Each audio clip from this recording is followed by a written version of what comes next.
kesi namba ya kikatiba namba 2763/2024.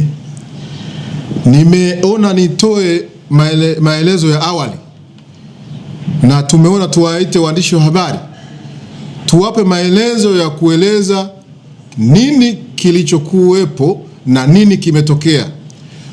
Madhumuni makubwa ya kufanya hivi ni kuepusha upotoshaji ambao unatolewa na wenzetu.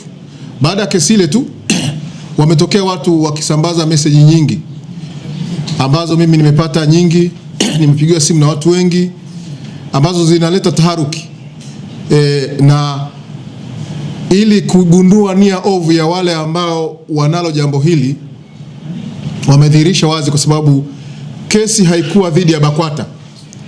Kesi ilikuwa dhidi ya serikali na vyombo mbalimbali vya serikali ambavyo ni msajili wa jumuiya, kabidhi wasii na mwanasheria mkuu wa serikali, lakini ikaunganishwa BAKWATA na baraza kuu na jumuiya za taasisi. Lakini message inayorushwa kwenye magroup ukionyesha kwamba ni uchonganishi na upotoshaji mkubwa, ni kuonyesha BAKWATA yashindwa vibaya mahakamani. Lakini katika kesi hii BAKWATA aliunganishwa kama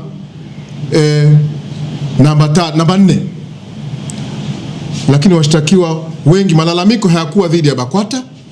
Malalamiko yalikuwa dhidi ya vyombo vya serikali ambavyo ni msajili na kabidhi wasii mkuu Rita, kwa matendo yaliyokuwa yanafanywa na Rita na kabidhi wasii mkuu, ambayo hayo pia wao Rita pamoja na msajili walikuwa wanayafanya kwa mujibu wa sheria, na mahakama imeeleza vizuri leo jambo hilo.